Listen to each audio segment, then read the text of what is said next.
Bismillahirrahmanirrahim.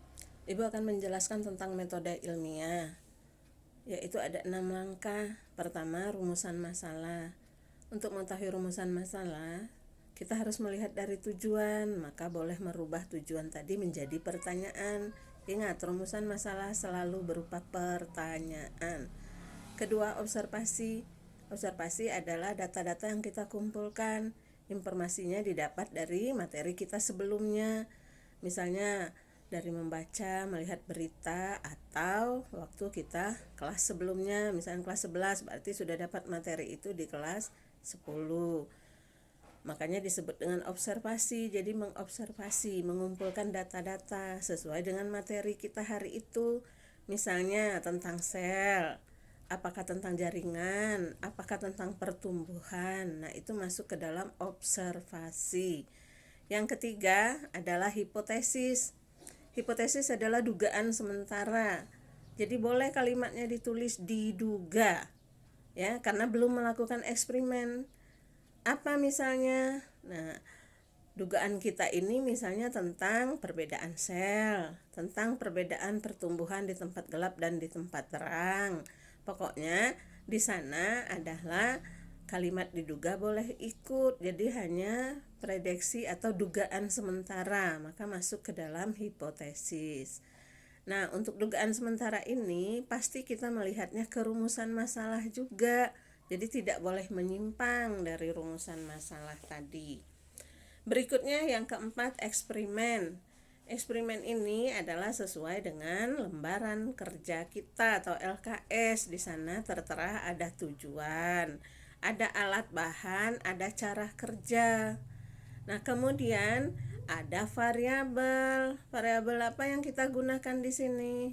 Harus diingat, variabel itu ada 4. Pertama, variabel bebas, yaitu perlakuan yang tidak sama. Ingat, bebas, berarti bebas, tidak sama dia.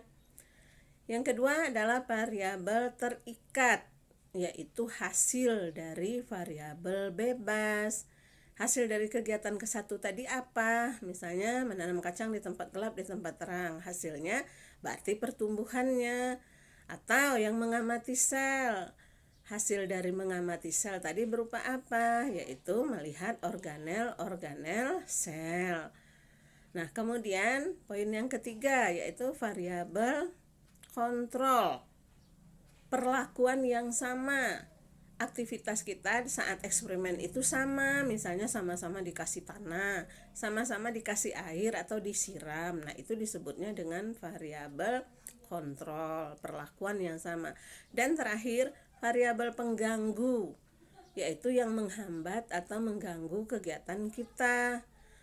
Kalau kita di lab misalnya mikroskop yang rusak, cahaya yang kurang. Kalau kita menanam di luar misalnya ada hama, ya. Nah, itu untuk variabel. Ingat, variabel adanya di poin eksperimen, yaitu di poin terakhir. Nah, sekarang masuk poin nomor 5, pengolahan data. Apa data kita tadi? Kita kumpulkan setelah eksperimen. Data A, data B, nah kita bandingkan. Nah, itu namanya pengolahan data. Berdasarkan data, kita mendapatkan kesimpulan data dulu. Ingat, kalau dia berupa tabel, berarti kesimpulan tabel. Kalau dia berupa rangkuman, berarti kesimpulan kita mengenai rangkuman tadi. Ya. Nah, terakhir yaitu bab kesimpulan. Nah, kesimpulan ini tidak boleh melenceng dari hipotesis. Ya. Jangan hipotesisnya apa, kesimpulannya apa. Tapi ingat, kesimpulan adalah menyimpulkan apa yang kita duga tadi, dengan catatan di kesimpulan kalimat diduga tidak boleh ikut.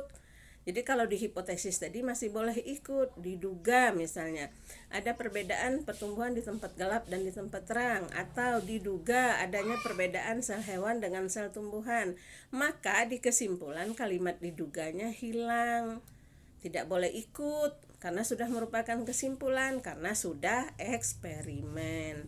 Maka di kesimpulan ingat selalu melihat ke hipotesis. Nah, demikianlah Untuk metode ilmiah penjelasan Ibu, sekarang cocokkan laporan yang sudah kamu kirimkan sesuai tidak dengan urutan yang Ibu minta. Kalau belum, berarti sekarang kamu merubah semuanya sesuai dengan metode ilmiah dengan 6 langkah tadi. Terima kasih. Wassalamualaikum warahmatullahi wabarakatuh.